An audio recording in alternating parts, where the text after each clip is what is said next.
Olá, alunos dos nonos anos. Professora Eliane Garcia e professora Sueli, dando continuidade ao nosso ensino remoto. O assunto de hoje é bem parecido com o que vimos na última aula, o conto, só que um pouco mais complexo.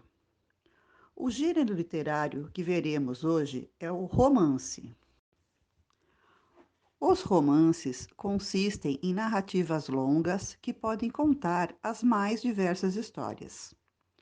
Tudo indica que o termo romance tem origem na palavra romance, cujo significado está relacionado a qualquer obra escrita em romanço, que era a língua falada nas regiões ocupadas pelos romanos.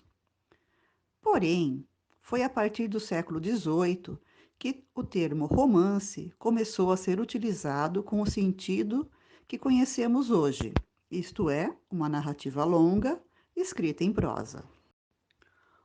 O romance surgiu para representar pessoas comuns e ser o reflexo do povo. Dessa forma, é um gênero textual que foi porta-voz das ambições, desejos e vaidades da burguesia em ascensão, além de servir como fuga da realidade. Era um espelho idealizado dessa classe, a burguesia. Na atualidade, a burguesia não é mais a única a ser representada nas obras de autores contemporâneos. As principais características do romance são ser uma narrativa longa e ser escrita em prosa. O romance possui a seguinte estrutura: ação é a série de acontecimentos que se combinam para formar o enredo. Lugar são os espaços físicos onde ocorre a ação. Tempo é o quando da ação, as datas dos acontecimentos, ou mesmo a duração dos fatos narrados. Relembrando, o tempo pode ser cronológico, a ação respeita o tempo físico, é a sequência de segundos, minutos, horas, dias, semanas, meses, anos. Assim, o tempo transcorre com regularidade, é um tempo linear. E o tempo psicológico, que não está relacionado ao espaço, mas ao interior, à mente da personagem.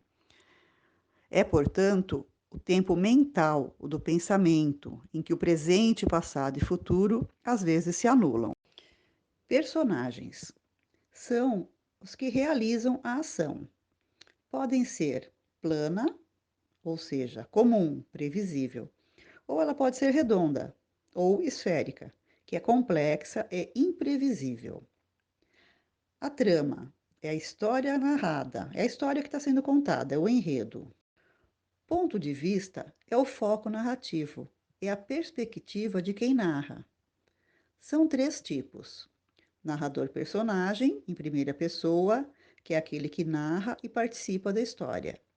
Narrador-observador, em terceira pessoa, narra apenas o que ele observa, apenas o que ele está vendo. E o narrador onisciente ou onipresente, em terceira pessoa também, mas esse possui total conhecimento dos fatos narrados e das personagens. Como vocês devem ter notado, a estrutura é bem parecida com a do conto, mas bem mais complexa. Enquanto o conto tem apenas uma trama, o romance possui várias tramas e várias personagens. Na apostila universitário, vocês encontrarão nas páginas 23 até a 29 dois fragmentos do romance A Pata da Gazela.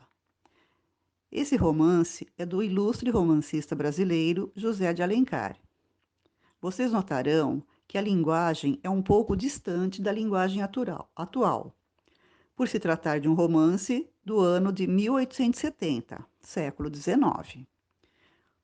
Vocês deverão ler o fragmento, os dois fragmentos, e responder os explorando o texto das páginas 26 e 27, atividade 1 a 9. Aí depois tem outro explorando o texto na página 28, com atividades de 1 até o 4, e o texto em construção na página 29, que são só atividades 1 e 2. Na apostila Tempo de Recordar, também temos outros exemplos de romances. Nas páginas 38, 39, 40, 41 e 42, está um fragmento de um romance de aventura, que narra a origem da personagem Robinson Crusoe, romance de Daniel Defoe, publicado em 1719 no Reino Unido. Depois de ler o texto, vocês têm as atividades 1, 2, 3 e 4 para serem respondidas. Além dessas atividades, temos um outro assunto a tratar: figuras de linguagem. E é um assunto que será muito utilizado em nossas aulas. Observem o quadro e assistam ao vídeo. Acessem o link que está aí na nossa tela. Na apostila universitário, nas páginas 41, 42 e 43, temos também explicações e exemplos. E por hoje é só. Espero que tenham gostado. Qualquer dúvida é só chamar pelo grupo de WhatsApp de sua sala. Também estamos de plantão na nossa escola. Eu, professora Eliane, às quartas e quintas-feiras, das 8 às 11h30 da manhã. E a professora Sueli, às quintas-feiras, das 13 às 17 horas. Cuidem-se, fiquem bem e logo, logo estaremos juntos. Um grande abraço a todos.